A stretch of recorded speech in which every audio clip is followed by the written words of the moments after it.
Hola a todos mis queridos seguidores. Qué alegría tenerlos de vuelta por aquí en nuestro canal. Espero de verdad que se encuentren de maravilla. Hoy vamos a adentrarnos en un tema que estoy seguro va a remover muchísimas fibras sensibles, porque toca el corazón, las emociones y sobre todo, las relaciones. Vamos a hablar de un romance que paralizó a medio mundo, un amor que nació en pantalla y trascendió las cámaras, un vínculo que muchos creímos indestructible, pero que, como tantas cosas en la vida, tuvo su propio curso. Sí hablo de la historia entre Can Yaman y Demet Özdemir. Pero ojo, no vamos a quedarnos solo en el que pasó, vamos a ir un poquito más allá. Vamos a explorar esa idea que a veces surge, esa chispa que nos hace pensar, ¿podría ser este amor el último, el definitivo? ¿O por el contrario, fue solo un capítulo más, una lección aprendida? Para que no se pierdan nada de esto y para que podamos seguir compartiendo juntos todos estos temas que tanto nos apasionan, les recuerdo, si aún no lo han hecho, que le den a ese botoncito rojo de suscribirse. Es totalmente gratis y nos ayuda muchísimo a seguir creciendo. La verdad es que la historia de Can Yaman y Demet Özdemir es de esas que parecen sacadas de una novela. Ambos actores turcos con un talento arrollador y un carisma que traspasa la pantalla, coincidieron en la serie Erkencikus, y, desde el primer momento, la química entre ellos fue, eléctrica. Podíamos sentirla nosotros desde casa, imagínense ellos en pleno rodaje. Ese entendimiento mutuo, esa complicidad, esos miradas que decían tanto sin necesidad de palabras, nos conquistaron a todos. Y así, mientras sus personajes Candivit y Sanemaiden vivían su apasionada historia de amor, la relación parecía extenderse a la vida real. Las redes sociales se llenaron de imágenes de ellos juntos, rumores de citas, confesiones veladas, y la ilusión colectiva creció como la espuma. Para muchos de nosotros, que habíamos seguido su trabajo por separado, verlos unidos era como ver a dos estrellas brillar aún con más fuerza. Se convirtieron en la pareja del momento, en el tema de conversación recurrente en cada foro, en cada grupo de fans. Recuerdo perfectamente cómo la expectativa crecía día a día. Cada foto compartida, cada comentario ambiguo, era analizado con lupa. Se hablaba de compromiso, de planes de futuro, de un amor que decían, era el verdadero. Y es que cuando ves a dos personas tan sintonizadas, con tanta admiración mutua y que además comparten una profesión que los expone de manera tan intensa, es fácil caer en la fantasía de que ese es el uno, el amor de toda la vida, el que supera cualquier obstáculo. Y no es para menos. La manera en que se apoyaban, las declaraciones públicas de admiración, las sonrisas cómplices, todo apuntaba a que estábamos presenciando algo realmente especial. Era un torbellino de emociones, tanto para ellos como para sus seguidores. El mundo parecía detenerse un poco para admirar esta pareja que brillaba con luz propia. Pero como la vida misma, los guiones que escribimos en nuestra mente no siempre se corresponden con la realidad. Y el amor, esa fuerza poderosa y a la vez tan frágil, tiene sus propios caminos. Llegó un punto en el que la relación, esa que parecía tan sólida, empezó a mostrar grietas. Los rumores de distanciamiento, las ausencias en eventos importantes, los cambios de actitud en redes sociales, todo empezó a sembrar la duda. Y cuando la duda se asienta, es difícil de disipar. Al principio, como fans, tendemos a negar, a buscar explicaciones, a aferrarnos a la idea de que todo se arreglará. Pero a veces la verdad es más sencilla y a la vez más dolorosa. La pareja, para sorpresa de muchos, anunció su separación. Fue un golpe para quienes habían invertido tantas esperanzas y emociones en ellos. Y es aquí donde entra el meollo de la cuestión, el título que les propongo para reflexionar, no es mi primer amor, es el último. ¿Qué significa realmente esto? Para muchos, especialmente cuando somos jóvenes, nuestro primer amor es una experiencia que marca, que nos enseña, que nos abre los ojos a la complejidad de las relaciones humanas. Es el amor que a menudo idealizamos, el que recordamos con esa mezcla de dulzura y también, a veces, de ingenuidad. Es una primera incursión en un terreno desconocido, lleno de descubrimientos y, por qué no decirlo, de alguna que otra herida. Aprendemos sobre nosotros mismos, sobre lo que buscamos y lo que no en una pareja. Pero, ¿qué pasa cuando uno siente que ese primer amor fue intenso, significativo, pero no culminó en un para siempre? ¿Es posible entonces que el siguiente gran amor, el que llega después de haber aprendido, de haber madurado, de haber sanado, se convierta en el último? La frase "no es mi primer amor, es el último" puede interpretarse de muchas maneras, y creo que en el contexto de Cani Demet, nos permite explorar varias facetas. Por un lado, está la idea de la madurez emocional. Cuando uno ha pasado por desamores, por decepciones, por experiencias que te han curtido un poco, es probable que aborde una nueva relación con una perspectiva diferente. Ya no eres esa persona ingenua que lo da todo sin reservas, que no sabe poner límites, que se deja llevar por la intensidad del momento sin mirar las consecuencias.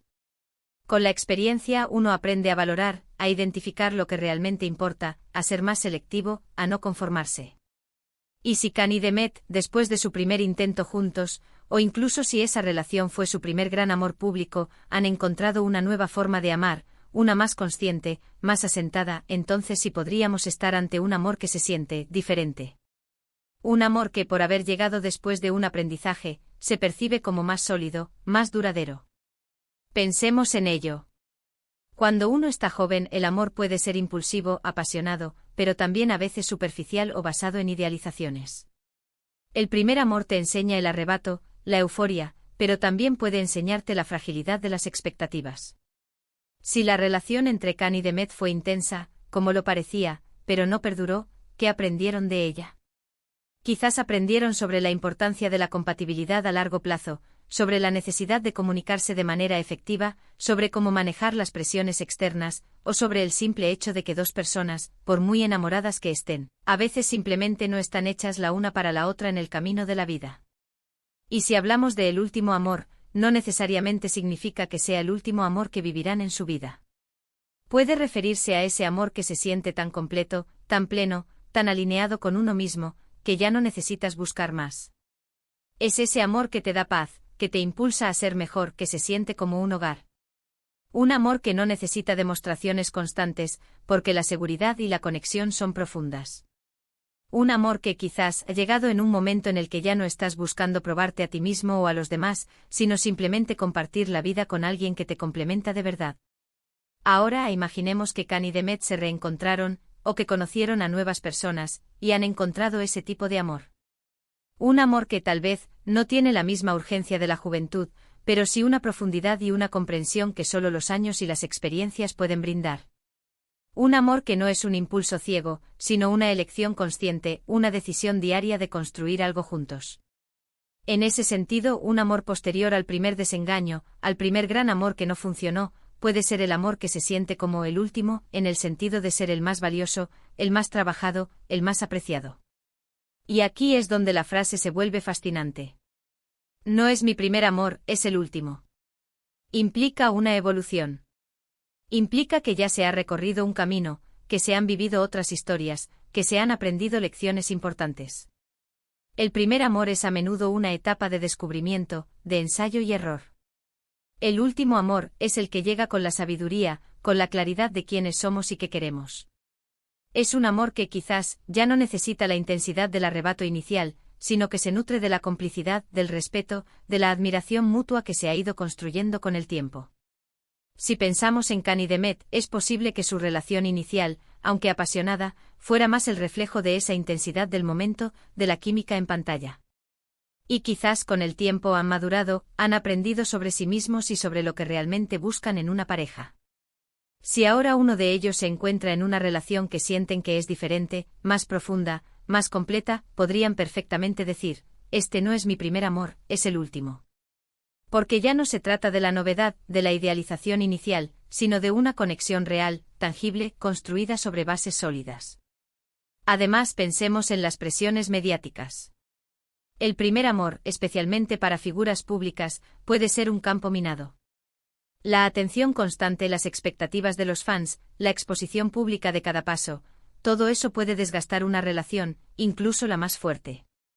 Si la primera vez no funcionó en parte por esas presiones, un amor posterior, quizás vivido con más discreción, o con una mayor fortaleza interna de las personas involucradas, podría tener más posibilidades de perdurar. Y si ese amor se siente como el definitivo, entonces la frase cobra todo su sentido. La clave aquí es la perspectiva. El primer amor te enseña a amar. Los amores subsiguientes te enseñan cómo amar bien, cómo mantener un amor, cómo nutrirlo. Si Kanyaman o Demet Özdemir han encontrado en sus vidas actuales amores que les brindan esa sensación de plenitud, de seguridad, de ser ellos mismos sin filtros, entonces esa sensación de que este es el último, es poderosa. No significa que no puedan amar de nuevo, sino que este amor actual cumple con todos los requisitos de lo que han aprendido que significa una relación duradera y significativa. Es un concepto hermoso, ¿no creen? La idea de que cada experiencia, cada desengaño, cada aprendizaje, nos prepara para encontrar un amor más profundo, más sabio. Y quizás para Kan y Demet, su historia compartida, aunque haya terminado, fue una pieza fundamental en su camino para, finalmente, encontrar ese amor que sienten que es el último. Un amor que no es una llama efímera, sino un fuego que calienta de manera constante, que ilumina el camino, y que da esa sensación de haber llegado a puerto seguro. Así que, mis queridos amigos, espero que esta reflexión sobre el amor, la experiencia y la búsqueda de ese vínculo que sentimos como el último, les haya gustado y les haya hecho pensar. Porque al final todos buscamos esa conexión especial, ese amor que nos complete, ese que sentimos que es el correcto. Y a veces, ese amor llega después de haber transitado otros caminos, de haber aprendido lecciones valiosas. Hemos llegado al final de nuestro encuentro de hoy. Espero de corazón que hayan disfrutado de esta charla tan íntima y reflexiva. Me encantaría saber qué piensan ustedes sobre esta idea del primer amor, frente al último amor, y si conocen alguna historia, ya sea personal o de figuras públicas, que se asemeje a lo que hemos conversado. Déjenme sus comentarios aquí abajo, que adoro leerlos y aprender de sus experiencias. Y si este vídeo les ha parecido interesante, les ha tocado el corazón o simplemente les ha gustado, no olviden darle a ese pulgar hacia arriba un me gusta que nos impulsa un montón. Compártanlo con sus amigos y familiares para que más gente se una a esta comunidad. Y por supuesto, si aún no lo han hecho, suscríbanse al canal para no perderse ninguno de nuestros próximos vídeos. Nos vemos muy pronto con más historias y reflexiones. Un abrazo enorme para todos.